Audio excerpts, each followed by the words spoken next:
तो last class में acidic strength of alcohols and carboxylic acid हो गया था। आज की क्लास में हम करेंगे basic strength in amines, basic strength या बेसिसिटी, बेसिसिटी बोल सकते हैं, ज्यादा अप्रोप्रिएट वर्ड होगा, basicity in amines.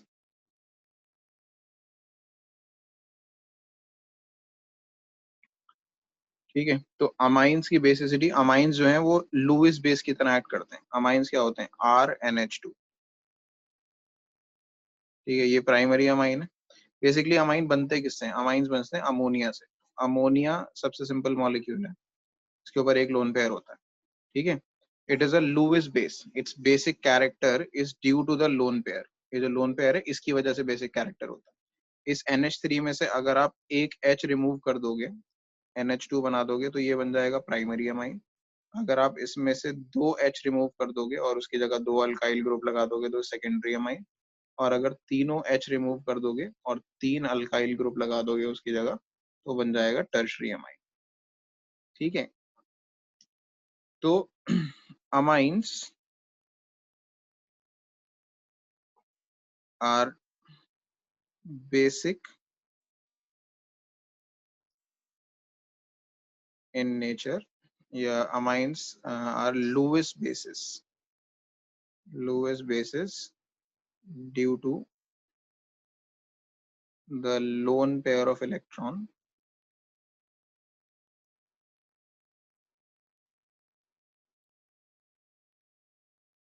on nitrogen atom। तो नाइट्रोजन एटम के ऊपर जो लोन पेयर ऑफ इलेक्ट्रॉन होता है उसकी वजह से इसके अंदर बेसिक कैरेक्टर होता है। ठीक है, the availability of this lone pair, availability of this lone pair decides the basicity। तो जितना ज्यादा अवेलेबल होगा ये लोन पेयर, उतना ही ज्यादा बेसिक कंपाउंड, उतना ही ज्यादा बेसिक होगा अमाइन। ठीक है, the more readily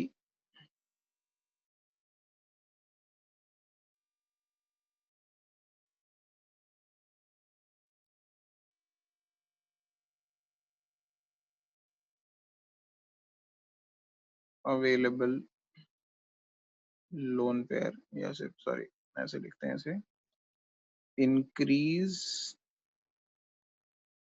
in the electron density on nitrogen atom increases the basicity।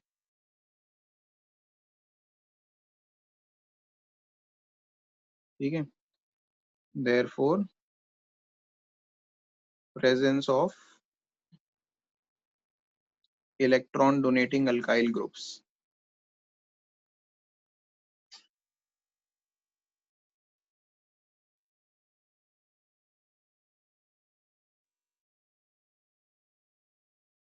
increases the basicity।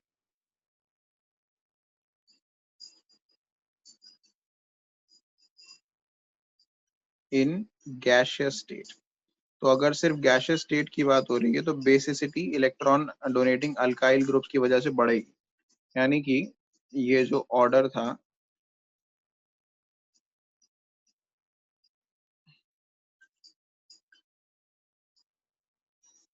Tertiary amine will be most basic, secondary will be lesser, primary will be lesser than that, and ammonia will be least basic।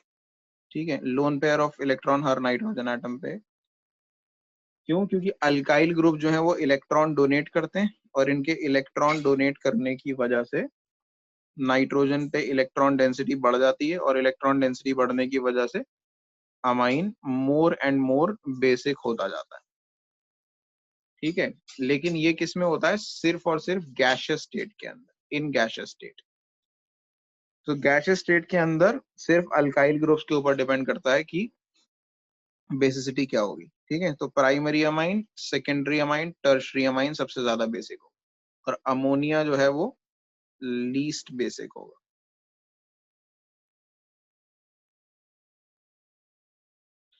लेकिन अगर liquid state की बात करें, इन liquid state the basicity depends on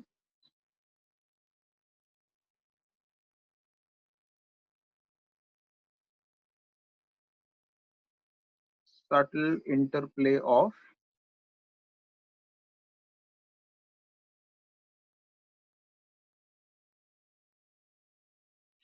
inductive effect. Inductive effect यानी कि यही जो अभी आर ग्रुप का इलेक्ट्रॉन डोनेटिंग इफेक्ट है, इस पे भी डिपेंड करती है inductive effect. Hydration enthalpy, hydration enthalpy किस पे डिपेंड करती है, यानी इनकी वाटर से कंबाइन करने की कैपेसिटी। अब वाटर से कंबाइन करने की कैपेसिटी डिपेंड करती है हाइड्रोजन एटम्स के ऊपर। जितने ज्यादा हाइड्रोजन एटम है, जैसे प्राइमरी अमाइन में 2 हाइड्रोजन है, तो इसकी हाइड्रेशन एंथैल्पी ज्यादा होगी, यानी ये वाटर से ज्यादा अच्छे से बाइंड कर पाएगा। क्यों? क्योंकि ये हाइड्रोजन एटम वाटर से हाइड्रोजन बॉन्ड्स बनाने में हेल्प करते हैं, और इसमें एक हाइड्रोजन है तो ये थोड़ा सा वीकली बाइंड कर पाएगा वाटर से। 2 हाइड्रोजन होने की, एक ही हाइड्रोजन होने की वजह से ये भी वाटर से बाइंड करेगा। इसमें देखो, अगर टर्शियरी अमाइन में it has no hydrogen atoms, so if it has no hydrogen atoms it cannot form a bond with water molecule, तो इसकी हाइड्रेशन एंथैल्पी मिनिमम हो। ठीक है। सेकेंडरी प्राइमरी अमाइन की हाइड्रेशन एंथैल्पी सबसे ज्यादा होगी, सेकेंडरी की उससे कम, टर्शियरी की उससे कम। तो इस पे भी डिपेंड करता है कि क्या किसकी बेसिसिटी ज्यादा होगी। और तीसरी चीज steric hindrance, steric hindrance of the alkyl groups. तो जो अल्काइल ग्रुप्स लगे हुए हैं उनकी स्टेरिक हिंड्रेंस, किसके ऊपर स्टेरिक हिंड्रेंस? देखो, जब अमाइन है ये RNH2, ये लोन पेयर है, ये एसिडिक बेसिक बिहेवियर कैसे शो करता है? किसी भी एसिड से, मान लो एसिड ले लिया हमने, HCl ले लिया, इससे H प्लस आयन निकल कर आते हैं इस पे बाइंड करने के लिए। तो ये जो पीछे R ग्रुप लगा हुआ है ना, ये R ग्रुप इस H प्लस की अप्रोच को हिंडर करता है, क्योंकि H प्लस जो है ये ऐसे पीछे से अप्रोच करता है। तो अगर आर ग्रुप जो लगा हुआ है उसका साइज बड़ा होगा, तो H plus ion will not be able to approach the amine, ठीक है, to form this RNH3 plus. तो size of this alkyl group, जो यहाँ पे ये अल्काइल ग्रुप लगा हुआ है, इसके साइज पे भी डिपेंड करता है कि कितनी ज्यादा बेसिसिटी होगी। तो बेसिकली 3 चीजों का इंटरप्ले है जिसके ऊपर डिपेंड करता है कि कोई कौन सा अमाइन ज्यादा बेसिक होगा, कौन सा कम बेसिक होगा। क्या है वो 3 चीजें? पहली चीज है इंडक्टिव इफेक्ट, दूसरी चीज है हाइड्रेशन एंथैल्पी, तीसरी चीज है steric hindrance of alkyl group. ठीक है। The basicity depends on the subtle interplay of inductive effect, hydration enthalpy and steric hindrance of alkyl group। तो इसकी वजह से ये है किसमें? लिक्विड स्टेट के अंदर। ये ध्यान रखना। ये ऊपर वाला जो था गैसियस स्टेट में बहुत सिंपल है, टर्शरी सबसे ज्यादा बेसिक, प्राइमरी उससे कम, और सॉरी, टर्शरी सबसे ज्यादा बेसिक, सेकेंडरी उससे कम, प्राइमरी उससे कम। लेकिन लिक्विड स्टेट के अंदर ऑर्डर थोड़ा अलग ही होता है। तो लिक्विड स्टेट के अंदर आपको ना याद करना है, इसके अंदर कोई क्योंकि 3 चीजों का रोल है, 1 2 3, इन 3 चीजों का रोल है। तो इसको हम कॉन्सेप्चुअली एक्सप्लेन नहीं कर सकते, we can only memorize this. तो अगर मान लो अल्काइल ग्रुप है C2H5, तो सेकेंडरी वाला अमाइन जो होगा, ये है सेकेंडरी अमाइन, ये मोस्ट बेसिक होगा, और टर्शरी उससे कम होगा, C2H5 whole thrice N, primary उससे कम होगा,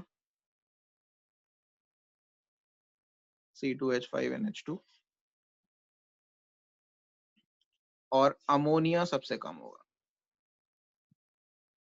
तो ये केस है जब इथाइल ग्रुप हो, एज अ जो आर ग्रुप है यहाँ पे, अल्काइल ग्रुप जो है वो क्या हो? इथाइल। अगर अल्काइल ग्रुप की जगह हो मिथाइल, तो भी सेकेंडरी वाला सबसे ज्यादा बेसिक अमाइन होगा,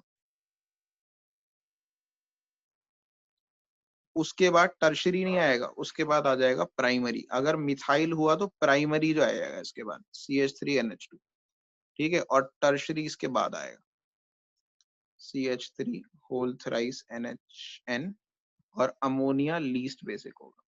तो नो मैटर व्हाट, कोई सा भी अल्काइल ग्रुप हो, ये चीज याद रखनी है कि सेकेंडरी हमेशा सबसे ज्यादा बेसिक होता है। सेकेंडरी किस केस में, ये बहुत ध्यान से याद रखना है, किस केस में, लिक्विड स्टेट्स के अंदर। तो लिक्विड स्टेट के अंदर सेकेंडरी हमेशा, सेकेंडरी अमाइन हमेशा सबसे ज्यादा बेसिक होता है, ठीक है, और अमोनिया जो है हमेशा लीस्ट बेसिक होता है। लेकिन बीच में क्या ऑर्डर आएगा वो डिपेंड करता है कि जो अल्काइल ग्रुप है वो मिथाइल है या फिर इथाइल है, ठीक है। तो वो अल्काइल ग्रुप मिथाइल है या फिर इथाइल है, इस पे डिपेंड करता है। अगर इथाइल है तो टर्शरी ज्यादा बेसिक होगा, और मिथाइल है तो प्राइमरी ज्यादा बेसिक होगा, ठीक है। तो ये ध्यान रखना है, सेकेंडरी, टर्शरी, प्राइमरी, अमोनिया। और इसमें क्या ऑर्डर है, secondary, primary, tertiary and then ammonia, ठीक है। So this is the order of basicity in liquid state. ये चीज बस याद रखनी है, इसमें कुछ समझने वाला बहुत ज्यादा नहीं। I hope this much is clear to everyone, ठीक है। अच्छा, इसमें क्वेश्चन जो है वो कई बार पीकेबी वैल्यू पे भी बेस पूछा जा सकता है। तो मान लो अगर बोला जाए arrange them in the increasing या decreasing order of pKb value, तो पीकेबी वैल्यू जो होती है अमोनी किसी भी अमाइन की, वो किस पे डिपेंड करती है, pKb value is inversely related to, is inversely related to basicity। तो जिसकी बेसिसिटी ज्यादा होगी उसकी पीकेबी वैल्यू कम होगी, ठीक है। या उल्टा बोल दो, higher the pKb value lower the basicity, ठीक है। इसको मैं प्रूव करने का भी बता देता हूँ क्यों होता है ऐसा। ये इक्विलिब्रियम से रिलेटेड वो है। मान लो एक अमाइन है RnH2, ठीक है, वो वाटर से रिएक्ट करके वाटर में से H प्लस आयन एक्सेप्ट करता है, बना देता है RnH3 प्लस, और OH माइनस आयंस रिलीज कर देता है। अगर इसका इक्विलिब्रियम कांस्टेंट लिखोगे, बेस है ना ये अमोनिया, तो Kb लिखेंगे, ऊपर आएगी आयन की कॉन्सेंट्रेशन, RnH3 प्लस की कॉन्सेंट्रेशन और OH माइनस की कॉन्सेंट्रेशन, ठीक है, और नीचे आएगी RnH2 की कॉन्सेंट्रेशन। वाटर की लिखेंगे नहीं क्योंकि वाटर प्योर लिक्विड है, प्योर लिक्विड की कॉन्सेंट्रेशन नहीं लिखेंगे। ये है Kb। अब ये बताओ, देखो जितनी ज्यादा OH माइनस की कॉन्सेंट्रेशन होगी उतना ही स्ट्रॉन्ग बेस होगा ना अमोनिया। OH माइनस ही तो होते हैं बेसिसिटी की, बेसिसिटी कॉज कौन करता है, OH माइनस की कॉन्सेंट्रेशन। तो higher the concentration of OH minus higher the basicity, यानी Kb की वैल्यू जितनी हाई होगी उतना ही स्ट्रॉन्ग बेस होगा। तो higher the value of Kb stronger the base, stronger the base. क्योंकि Kb की वैल्यू हायर होने का मतलब क्या है कि OH माइनस भी हायर होंगे, है ना। Kb हायर होने का मतलब क्या है कि OH माइनस की कॉन्सेंट्रेशन भी हायर होगी। तो जितनी ज्यादा Kb की वैल्यू आएगी उतना ही स्ट्रॉन्ग बेस होगा। अब Pkb क्या होता है, Pkb होता है नेगेटिव लॉग ऑफ Kb। तो अगर आप Kb पे नेगेटिव लॉग लगा रहे हो, इस नेगेटिव साइन की वजह से Pkb Kb का इनवर्स रिलेशन हो गया। तो इसलिए हम कह सकते हैं therefore lower the value of Pkb stronger the base। तो Pkb जितना कम होगा उतना ही स्ट्रॉन्ग बेस होगा। क्यों, क्योंकि Pkb जो है वो Kb का नेगेटिव लॉग होता है, यानी उससे इनवर्सली रिलेटेड, ठीक है। तो कई बार Pkb के ऑर्डर में अरेंज करने के लिए आ जाता है। तो बस ये देखना, Pkb के ऑर्डर में अरेंज करने का मतलब क्या है कि अगर आपको बोला Pkb के इंक्रीजिंग ऑर्डर में अरेंज करो, Pkb वैल्यू के इंक्रीजिंग ऑर्डर में, तो इसका मतलब क्या करना है आपको, बेसिसिटी के डिक्रीजिंग ऑर्डर में अरेंज करना है। Pkb का इंक्रीजिंग ऑर्डर, तो बेसिसिटी का क्या हो गया, डिक्रीजिंग ऑर्डर हो गया, ठीक है। तो ये चीज क्लियर होनी चाहिए कि गैसियस स्टेट के अंदर ये सिंपल ऑर्डर होता है, प्राइमरी सबसे कम, सेकेंडरी उससे ज्यादा, टर्शरी उससे ज्यादा। और लिक्विड स्टेट का ऑर्डर जो है वो आपको याद करना है, क्योंकि वो तीन चीजों पे डिपेंड करता है, इंडक्टिव इफेक्ट, हाइड्रेशन एंथैल्पी और स्टेरिक इंटरेस्ट, ठीक है। अच्छा, अगर अराइल अमाइंस की बात करें, बेसिसिटी इन अराइल अमाइंस, उसमें क्या होता है, अराइल अमाइंस का मतलब क्या है, बेंजीन पे अमाइन ग्रुप लगा हुआ है। बेसिसिटी इन अराइल अमाइंस या एरोमेटिक अमाइंस, कुछ भी बोल लो, अराइल अमाइंस। अराइल अमाइंस क्या है, बेंजीन पे NH2 ग्रुप लगा हुआ है। बेंजीन पे अगर आपको याद हो NH2 ग्रुप लगाने से पहली बात तो अराइल अमाइन जो है वो नॉर्मल अमोनिया से, अल्काइल अमाइन से कम बेसिक होते हैं। क्यों? क्योंकि इस पे जो लोन पेयर होता है, this is in conjugation with the benzene ring. आपको पता है रेजोनेंस स्ट्रक्चर्स बनते हैं, तो ये जो लोन पेयर है नाइट्रोजन पे अराइल अमाइन के, ये डीलोकलाइज हो जाता है बेंजीन रिंग। तो सबसे पहली चीज तो ये है कि अराइल अमाइंस या एरोमेटिक अमाइंस, कुछ भी बोल लीजिए, are less basic than ammonia, less basic than alkyl amines. Alkyl amine से कम बेसिक होते हैं, एंड इवन अमोनिया, अमोनिया से भी कम बेसिक होते हैं, इवन अमोनिया। ठीक है, ऐसा क्यों होता है? This is because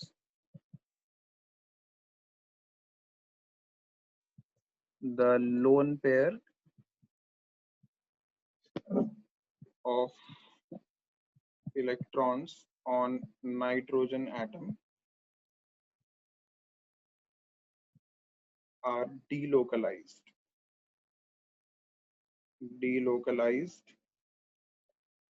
on the benzene ring,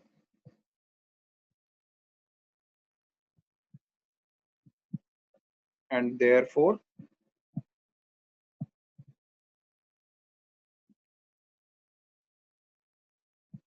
they are less available for a proton. For a proton यानी H प्लस आयन के लिए लेस अवेलेबल होते हैं। अगर बेंजीन रिंग पे डीलोकलाइज हो जाएंगे, ऑर्थो पैरा पोजीशन पे आ जाएंगे लोन पे, तो वो नाइट्रोजन पे अवेलेबल नहीं रहेंगे जब कोई H प्लस आयन अटैक करे। तो this makes aryl amines less basic. ठीक है, एंड अगर इस अराइल अमाइन में इलेक्ट्रॉन विड्रॉइंग ग्रुप और लगा दें, हम नाइट्रो ग्रुप और लगा दें ऑर्थो पैरा पोजीशन पे, तो वो और भी ज्यादा लेस बेसिक हो जाएगा। ठीक है, this basicity can be further reduced, can be further reduced if an electron withdrawing group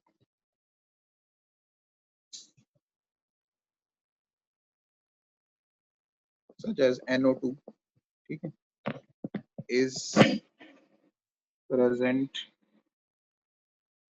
at ortho and para position.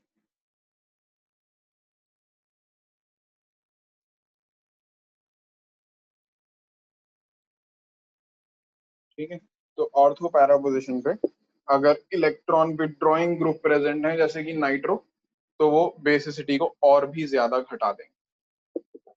और अगर इलेक्ट्रॉन डोनेटिंग ग्रुप प्रेजेंट है तो वो बढ़ा भी देंगे। ठीक है, इलेक्ट्रॉन डोनेटिंग ग्रुप्स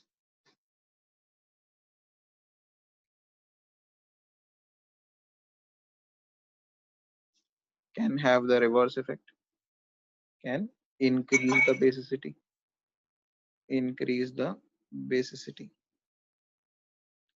ठीक है, तो जैसे अराइल अमाइंस की बात की जाए, तो अराइल अमाइंस में अमोनिया सबसे ज्यादा बेसिक, अमोनिया से कम ही होते हैं अराइल अमाइंस। तो अगर मैं 3 अराइल अमाइन ले लूं, ये लगा हुआ है,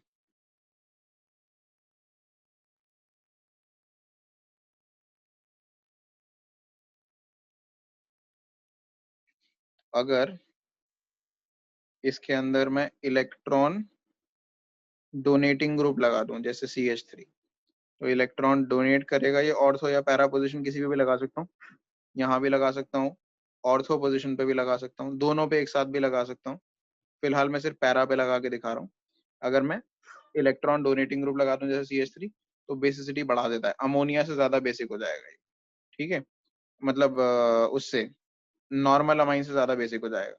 लेकिन अगर मैं इसमें इलेक्ट्रॉन विड्रॉइंग ग्रुप लगा दूं पैरा पोजीशन या ऑर्थो पोजीशन पे, NO2 लगा दूं, जैसे चाहे यहाँ लगाऊं या यहाँ लगाऊं, दोनों में से किसी एक पोजीशन पे या दोनों पे, तो वो बेसिसिटी को फर्दर घटा देगा। तो इलेक्ट्रॉन विड्रॉइंग ग्रुप जैसे कि नाइट्रो, ये बेसिसिटी को घटा सकता है क्योंकि ये इलेक्ट्रॉन खींचेगा अपनी तरफ। और इलेक्ट्रॉन डोनेटिंग ग्रुप, क्योंकि ये इलेक्ट्रॉन डोनेट करेगा, यानी लोन पेयर की जो डेंसिटी है इसके ऊपर नाइट्रोजन पे, उसको फर्दर बढ़ा सकता है, तो इसलिए बेसिसिटी बढ़ा देगा। ठीक है, but still all of them will be less basic than ammonia. तो बेसिकली इन समरी अगर अमाइंस की बात की जाए तो अल्काइल अमाइन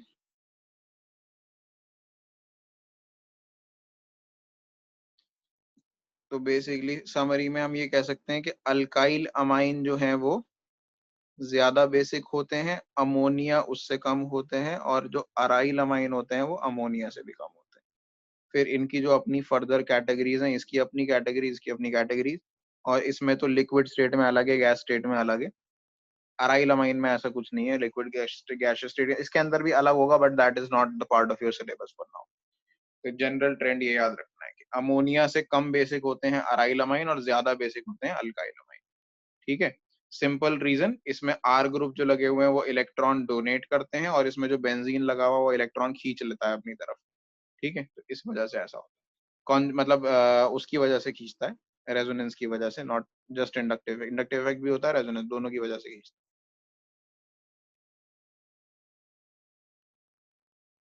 ठीक है जी, तो ये केमिकल प्रॉपर्टीज में चल रहा है आपका बेसिसिटी वाला वो केमिकल प्रॉपर्टीज में अगला टॉपिक जो है वो न्यूक्लियोफिलिक सब्स्टिट्यूशन रिएक्शन है।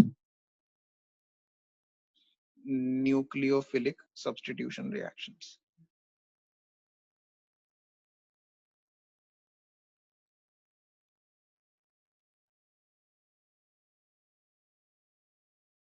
तो न्यूक्लियोफिलिक सब्स्टिट्यूशन रिएक्शन के अंदर क्या करना है हमें? देखो, substitution of a group by a nucleophile. Substitution of a group by a nucleophile. Nucleophile क्या होता है अगर आपको याद नहीं है तो मैं बता देता हूँ एक बार। न्यूक्लियोफाइल किसे कहते हैं? कोई भी ऐसी चीज जिसके ऊपर अनशेयर्ड इलेक्ट्रॉन पेयर हो या नेगेटिव चार्ज हो, excess, the something that is carrying excess electrons in any form, in the form of a negative charge or an unshared electron pair, उसे बोलते हैं न्यूक्लियोफाइल। ठीक है, तो ये हम पहला पढ़ेंगे इन अल्काइल हैलाइड्स। अल्काइल हैलाइड्स के अंदर न्यूक्लियोफिलिक सब्स्टिट्यूशन पढ़ेंगे। ठीक है, तो it follows to mechanism, it occurs by two types of mechanisms, two types of mechanisms. कौन से दो मैकेनिज्म्स हैं जिससे न्यूक्लियोफिलिक सब्स्टिट्यूशन रिएक्शन होता है? पहला मैकेनिज्म है इसके अंदर सब्स्टिट्यूशन न्यूक्लियोफिलिक बाइमॉलिक्यूलर। सब्स्टिट्यूशन न्यूक्लियोफिलिक बाइमॉलिक्यूलर, जिसको हम कहते हैं SN2। ठीक है, याद रखना, बहुत इंपॉर्टेंट है ये सब्स्टिट्यूशन न्यूक्लियोफिलिक बाइमॉलिक्यूलर SN2 रिएक्शन जिनको बोला जाता है। ठीक है, न्यूक्लियोफिलिक सब्स्टिट्यूशन का एक मैकेनिज्म है, दो में से दो मैकेनिज्म होते हैं, SN1 और SN2। सब्स्टिट्यूशन न्यूक्लियोफिलिक यूनिमॉलिक्यूलर जो अभी हम करेंगे इसके बाद, और ये है बाइमॉलिक्यूलर। तो बाई मॉलिक्यूलर क्यों बोलते हैं? अभी आपने केमिकल काइनेटिक्स करा है, केमिकल काइनेटिक्स में मैंने बताया था आपको कोई ऐसा रिएक्शन जिसके अंदर दोनों मॉलिक्यूल, सेकेंड ऑर्डर रिएक्शन जो होता है, सेकेंड ऑर्डर रिएक्शन यानी कि जो दो रिएक्टेंट मॉलिक्यूल्स हैं दोनों की पावर 1 1 है, दोनों पे रेट ऑफ रिएक्शन डिपेंड कर रहा है। तो ऐसे इस मतलब बाई मॉलिक्यूलर सब्स्टिट्यूशन के अंदर जो रेट ऑफ रिएक्शन है, it depends on the concentration of both the reactants.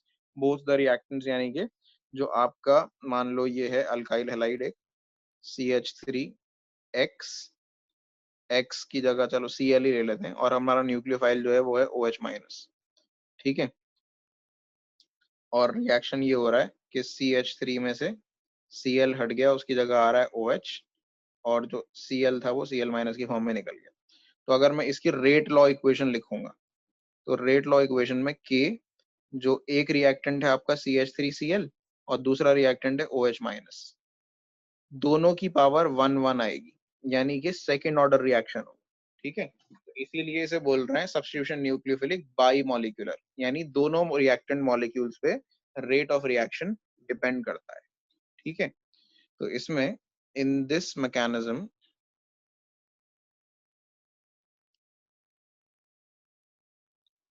the rate of a reaction depends on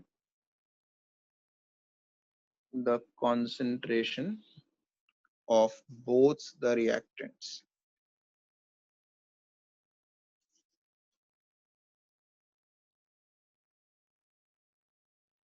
ठीक है, that is why it is called bimolecular. दोनों reactants के ऊपर rate of reaction depend करता है. ठीक है, और the reaction is completed in a single step. Is completed in a single step. एक ही step में complete हो जाता है. ठीक है, the removal of halide ion, the removal of halide and the attachment of nucleophile occur simultaneously. Nucleophile occur simultaneously.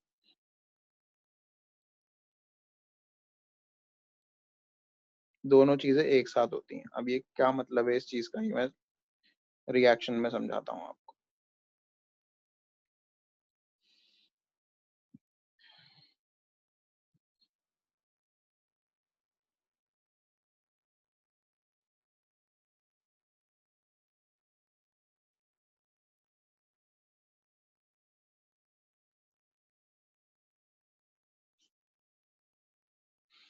हाँ, तो इसको ओपन करके लिख लेते हैं हम स्ट्रक्चर. ये जो हमारा CH3Cl था, इसको ऐसे बनाने की जगह एक प्रॉपर टेट्राहेड्रल स्ट्रक्चर बना लेते हैं. Let's take this. C पे 3 H लगे हुए, CH3 है ये, और यहाँ एक Cl लगा हुआ. ठीक है, ये टेट्राहेड्रल स्ट्रक्चर है. 3 H एटम और एक Cl एटम लगा हुआ. अब जब OH माइनस इस पे अटैक करेगा, OH माइनस को हम अलग कलर से बना देते हैं यहाँ पर. ठीक है, OH माइनस इस पे जब अटैक करेगा तो यहाँ पे एक टेम्पररी इंटरमीडिएट बनेगा.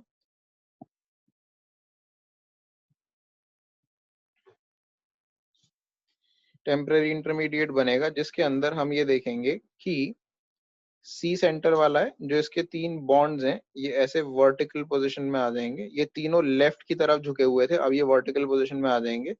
और जो Cl ग्रुप है इधर से, वो ऐसे टूटना शुरू हो जाएगा, और दूसरी तरफ से OH माइनस अपना बॉन्ड इसके साथ बनाना शुरू कर देगा.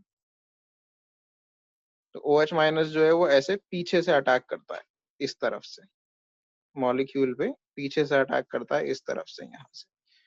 तो उस प्रोसेस में क्या होता है, जैसे अम्ब्रेला आपने देखी है, ये अम्ब्रेला है, इसकी स्टिक है, ये इसकी स्टिक है अम्ब्रेला की, और अम्ब्रेला ऐसे है. अगर एक इस तरफ से हवा चल रही है तो आप देखोगे कि अम्ब्रेला थोड़ी देर में जो है वो ऐसे करके बेंड हो जाएगी, ऐसे घूम जाएगी उल्टी. तो वही चीज होगी यहाँ पे. अभी पहले क्या होगा, अम्ब्रेला ऐसे झुकी हुई थी ना इस तरीके से. पहले क्या होगा, हवा चलेगी, अम्ब्रेला थोड़ी सी सीधी हो जाएगी, और फिर हवा थोड़ी सी इधर की तरफ से हवा चल रही है, भाई द वे ऐसे हवा चल रही है मान लो. तो इधर से हवा चल रही है, पहले अम्ब्रेला सीधी होगी, और थोड़ी देर बाद देखोगे कि अम्ब्रेला जो है ऐसे उल्टी तरफ कॉन्वेक्स शेप में बेंड हो जाएगी. ठीक है, तो वही चीज यहाँ हो रही है. ये जो तीनों H एटम्स हैं ये अभी ऐसे इधर की तरफ झुके हुए हैं. तो पहले तो ये सीधे हो गए बिल्कुल. ठीक है, ये जो चीज बनी है ये टेम्पररी इंटरमीडिएट होती है, इस पे ऐसे करके स्क्वायर ब्रैकेट बनाते हैं. तो इस प्रोसेस, इस टाइम पे क्या हो रहा है, Cl का बॉन्ड जो दिख रहा है आपको ये टूट रहा है, और OH का बॉन्ड जो है ये बन रहा है. दोनों चीजें एक साथ हो रही हैं, साइमल्टेनियसली हो रही हैं. फिर उसके बाद क्या होगा, प्रोसेस जब कंप्लीट होगा, जब तक ये जो C है, इस पे तीनों लगे हुए जो H हैं, ये H, सॉरी मैंने बनाए नहीं, इन H को बना देता हूँ मैं यहाँ पे. ये जो तीनों लगे हुए H हैं ये अब इधर की तरफ बेंड हो चुके होंगे, ऐसे.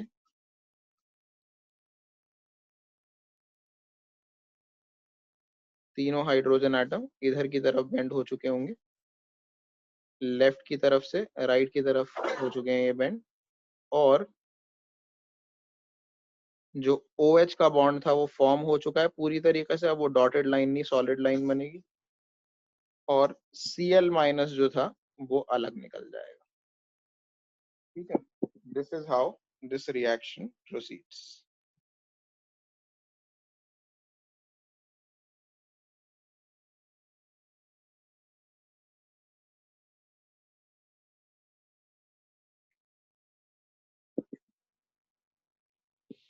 तो इस प्रोसेस के अंदर आप देख रहे हो कि जो कार्बन एटम था वो पहले, जो कार्बन एटम पे हाइड्रोजन थे वो ऐसे मुड़े हुए थे, इस तरीके से थे। फिर वो बीच में देख रहे हो आप सीधे हो गए, बिल्कुल एक ही लाइन में आ गए, और फिर वो इस तरफ बेंड हो गए। तो कॉन्फ़िगरेशन जो है वो इन्वर्ट हो जाती है। आप सबने डेक्स्ट्रो और लीवो रोटेटरी पढ़ा है, जो प्लेन पोलराइज लाइट को लेफ्ट या राइट पे बेंड करते हैं। तो पहले डेक्स्ट्रो था तो बाद में लीवो हो जाता है। अगर आपने नहीं पढ़ा तो ये चीज मैं अभी इस चैप्टर के अंदर पढ़ाऊंगा आगे जाके, ठीक है। तो अगर मान लो ये एटम डेक्स्ट्रो था, मतलब ये मॉलिक्यूल पहले डेक्स्ट्रो रोटेटरी था, तो अब वो लीवो रोटेटरी हो जाएगा।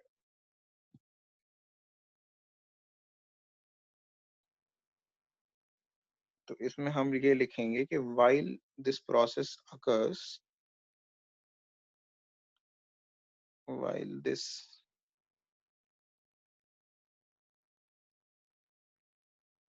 process occurs, the configuration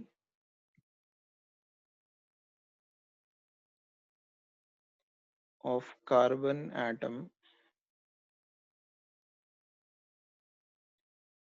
under attack, जिस कार्बन एटम के ऊपर अटैक हो रहा है, यानी न्यूक्लियोफाइल जिस पे अटैक कर रहा है, under attack gets inverted. This is called inversion of configuration।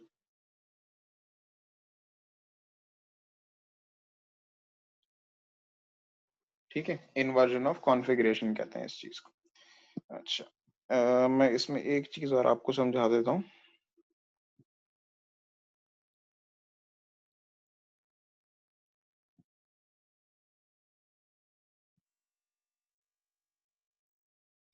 जो मैं डेक्स्ट्रो और लीवो रोटेटरी की बात कर रहा था, उसका मतलब क्या है?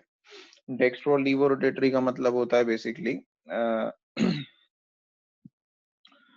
Plane polarise light. एक स्पेशल टाइप की लाइट होती है, एक तो नॉर्मल लाइट है, व्हाइट लाइट, ठीक है। इसी लाइट को अगर आप, एक चीज होती है निकोल प्रिज्म, उससे पास करा दोगे, ठीक है। मैं एक डायग्राम सही बना के दिखा देता हूँ, आपको ज्यादा क्लियर हो जाएगा। Let's say we have a source of white light, normal white light है, किसी भी तरीके से निकल रही है। ये एक व्हाइट लाइट का सोर्स है, ये लाइट यहाँ से निकल रही है। इसके बाद एक स्पेशल टाइप का प्रिज्म होता है, हम उसे ऐसे करके बना लेते हैं फिलहाल, ठीक है। So we have a prism, इसको बोलते हैं निकोल प्रिज्म, ठीक है। जब व्हाइट लाइट इससे गुजरती है तो व्हाइट लाइट चेंज हो जाती है। ये व्हाइट लाइट जब इस प्रिज्म से पास होगी तो इट विल चेंज। यहाँ व्हाइट लाइट थी, जब इसके पार निकलेगी तो ये लाइट अभी हो चुकी है PPL, plane polarized light. Plane polarized light और नॉर्मल व्हाइट लाइट में क्या फर्क होता है? प्लेन पोलराइज्ड लाइट जो है वो 2 डायमेंशनल लाइट होती है बेसिकली, ठीक है, सिंगल प्लेन पे। आपको अगर याद हो, आपने लास्ट ईयर वो पढ़ा था इलेक्ट्रोमैग्नेटिक रेडिएशन। इलेक्ट्रोमैग्नेटिक रेडिएशन अगर याद हो तो ऐसे थी, एक्स वाई और जेड एक्सिस होता था। तो अगर एक जो है वो एक्स एक्सिस पे है तो दूसरी वाली वाई एक्सिस पे है, और दोनों एक